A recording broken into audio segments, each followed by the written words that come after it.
You've got a fucking bold Swede and you want to get rid of it. Go to fucking Turkey. Well, I could have been one of them that could have thought about doing my teeth, but I can't be bothered. I don't want to fit in. I don't want to look like everybody else, so... Yeah, but there's a lot of people going out after wild, Mate. Just get it done. And they look like donkeys. Yeah. It's too much. No, I don't. I've never had my teeth plucked. This has started off quite interesting, actually. Yeah, I'm trying to blind you. Sorry, let me turn it down. Let me turn it down. It's fucking interesting. Right, October Red boxing here with Sam Jones, Mr. Probellum, and you're here with your lovely Troy Williamson. How are you? Troy Williamson. Yeah, good, thank you. How are you? Not too bad.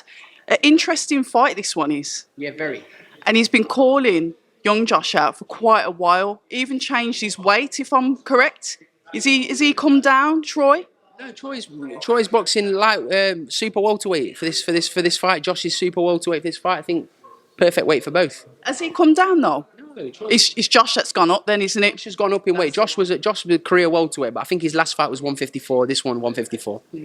So talk to me about this fight, making it the cross promo, which is something that I'm always happy to see, and I'll sing about it because that's the only time we get the fights that we want. 100%. Listen, if promoters work together, you don't get diluted shit, do you? You get really good cracking fights, and as I say, the fans are going to get a bonus because he doesn't. Troy over there. He's never in a boring fight, so you're going to be entertained. Speaking about entertaining fights, the fight that he did have that caught my eye, I know he's fought since, was the Ted Cheeseman match. Yeah. Literally toe to toe, beautiful boxing. Yeah. And one thing I'll say about Troy is he's able to get inside, but still throw his levers almost like he's throwing long jabs, but from inside, if you get what I mean. Yeah, 100%. The thing is with Troy, right? You've seen him face adversity in fights, right? Yes. He's been on the deck. He's been wobbled. But he's always persevered, and he seems to get stronger as the fight goes on. So that's why I'm backing Troy strongly in this fight. I think he's gonna have some hard moments. Josh is a phenomenally talented fighter. I've seen him in the gym, spent time with him. Great kid, phenomenal talent, wonderful trainer, all of that. But Troy's a dog. And I believe he'll come through. Speaking about Troy, choosing him to be part of your stable of fighters. Come over here, Troy. You join in. You come and take the lead in this. See, Sam's already trying to not speak to me. See, I get double whammy. This is better. double whammy. Yeah, this is better. Killing two birds with one stone. And there's fragrance you got in there as well, Troy. Who's he trying to impress? I don't know. At all. No women in here, Troy. Can you get in you like each other close? Because I haven't got a big. How do you want it? Like this one? That's even better. Troy, welcome. What pretty eyes you've got. Thank you very much. Sorry, I didn't notice them before. Usually because your hair was bigger, you cut it all off, didn't you? Yeah. Obviously, when the baldy comes out, obviously, I mean, business. Last time I had a baldy was when I knocked out Ted Cheeseman, so it's back. I was just speaking about that fight. What a beautiful fight that was to watch, literally, from the get-go. It was beautiful, but I know exactly what you mean. Beautiful violence. It was. We like to call it art. That left hook was beautiful, wasn't it? Well, it was all of it. There's something that you can do that I was just explaining here to your manager. Obviously. Indeed. No, it's the way you fight on the inside, but you make it look like you're still using your range. Yeah. Do you understand what I mean? It's like you're inside fighting, but you're throwing jabs, and it looks like you're still at range, but you're not. You're close inside. Talk to me about that style. Yeah, I'm just like I say, I'm like an old a fullback fighter. I can box. People don't think I can box. I class myself as I class myself as like a box fighter. I can box, and when I need to fight, I can fight. So a bit of an all rounder. And what was it that made you choose him to be part of the Probellum state? That's where we were. It's a collective decision. It's not just me. I'm not the top guy at Probellum. I'm just Are you sure? No, 100%. I'm 100%. But no, listen, it's been I've really enjoyed watching Troy, being ringside for Troy's fights, because like what I say. It's not for the your arse is in your mouth a lot of the time watching Troy, because he's he loves a fight. He can make fights a lot easier than what he does, but I think if you asked him an honest question, I think he just loves having a fucking tear up. He does. He made the last fight against Mason Cartwright. He made that a hard fight. Mason, I don't want to disrespect him, but I think Troy's a level above him, but Troy made hard work of it because he sells a load of tickets and he wants to He wants to please his fans. The Ted Cheeseman fight, everybody backed against him. So many people said, "Oh my, he was a huge underdog in that fight, Troy, massive underdog." But he went in there and fucking took his chin right off. And then the Mason Cartwright fight, like again, he's in constant bangers of fights. And I'll say it why he's here. I think he'll have some hard moments in this fight against Josh. But I think I like what I say. He's a dog. He's a dog, and he'll come through it. And I believe he'll stop him. To echo on that, Sam says you're going to have some hard moments. Talking about Josh Kelly's attributes, because we can talk about weaknesses all day. They don't matter in fights. You need to take away his attributes. What do you see him bringing to the table? Speed. That's it, speed. Razzle and dazzle. Yeah. For 3 rounds. And then Troy will chill it.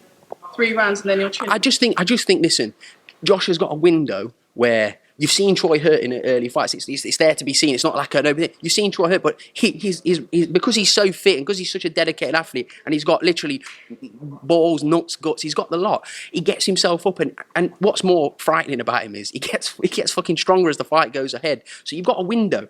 You've got a window to get him out of there, or you are fucked. You're fucked. That's what it is. Because he gets stronger as the fight goes. He's trying not to laugh, but it's true. I've seen it. I've watched it like close. I'm thinking, fucking hell, how is he not like? He's not. You think he's run out of gas. In the Cheeseman fight, you thought, he's run out of gas. The following round, straight in there and sent him to the flipping. Sent him to another world with that left hook. And Cheeseman's a great fighter, by the way. Yes, he's effectively. I think he might be making a comeback, but he effectively retired him after that fight. Well, that's arguable because I actually thought he was retired after that fight.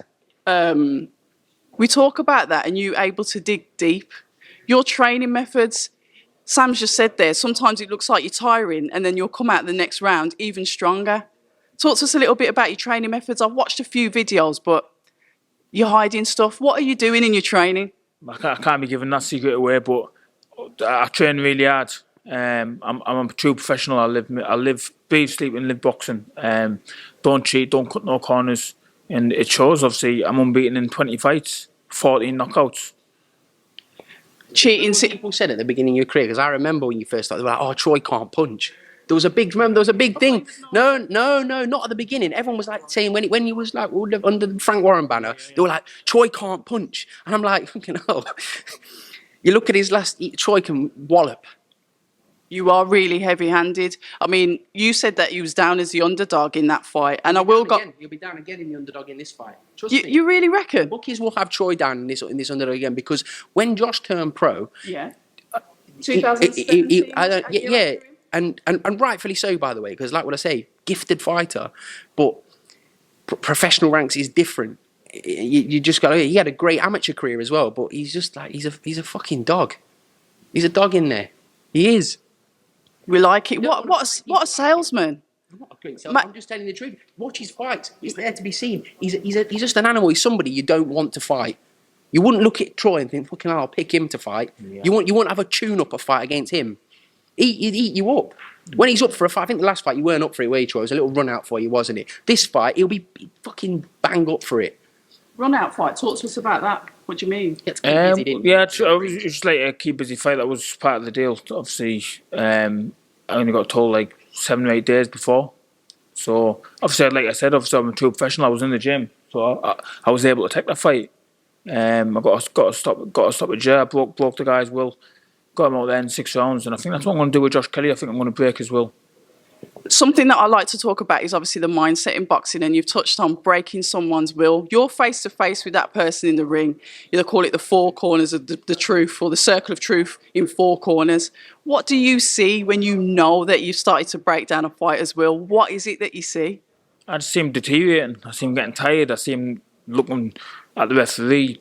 I see him just like looking in the corner, just really not really wanting it. You've never seen me do that once in a fight, and you'll never see me do that because I've got a heart of a lion and balls like King Kong, and obviously there's no quitting me whatsoever. The Mason Cartwright fight was there to see. Mason hit him with a shot that would have knocked a flipping small animal out, and he got straight back up, and you saw the look in his face, thinking, "Fuck, what can you do with somebody like that?"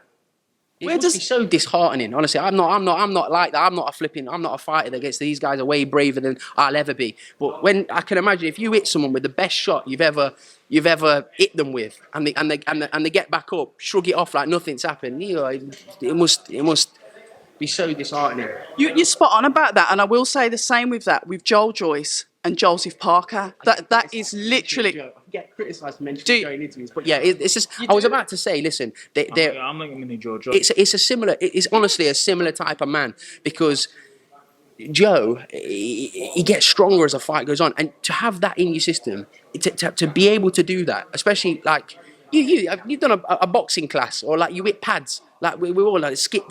It's after the 12 rounds. He do 12 rounds in his sleep. It's this proper breed of man to be able to do that. But as I say, you wouldn't pick Troy going down. You know, when you go down box rec, like what a lot of people do nowadays, they go down box rec and think, fucking leap over him. But you don't want to fight somebody like him. Horrible. I'm going to be brutally honest about BoxRec. I only look at BoxRec for statistics and when they actually started, and say, for example, nicknames like Trojan, which we can get onto. But usually I'll go to the world rankings. Have to be a scientific mathematician to work out how to work out the rankings on BoxRec. So it's not somewhere I go. But Trojan, the nickname, where's that come from? Because I know anyway. I think it was near the start of my career. I just put a Facebook post out saying like I need a ring name. Any suggestions? That was basically it. And there was hundreds of names. Obviously, it was daft names like.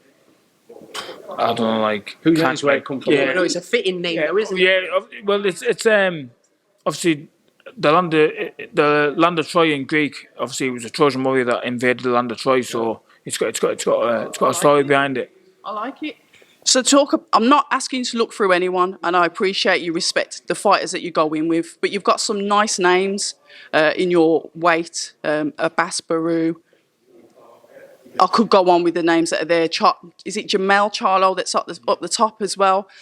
One of my favourite fighters, excuse me for saying this, is Israel Madrimov.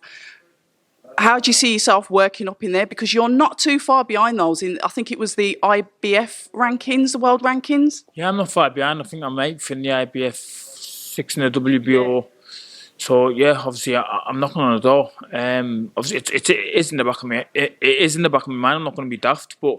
Obviously, I've got a job to do first on December 2nd, and I will do that, and I'll do that in devastating fashion. And that'll lead me up towards bigger and better things. And that'll be one step closer to a world title. And you haven't got a crystal ball. You're saying you're going to do it in devastating fashion. I'm going to go to Sam. Devastating fashion. What round? I know you said 3. I don't know about no, it won't be 3 rounds. I'm saying Troy will be, like, for the first few rounds, Josh has got blistering hand speed, he's very fast. I think Troy will to get his range, he'll warm into the fight. I don't know, I think you'll see a stoppage between rounds 10 to 12. And yourself? Well, I back him on points as well. Either or. Yeah, I never go into the fight looking for the stoppage, and I don't rely on my power. As you've seen against the Mason Cartwright. Yeah. Obviously, I had to get up and I had to change my game plan and I had to box.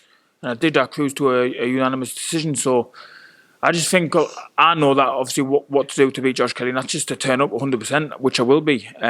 Just expect a Trojan win.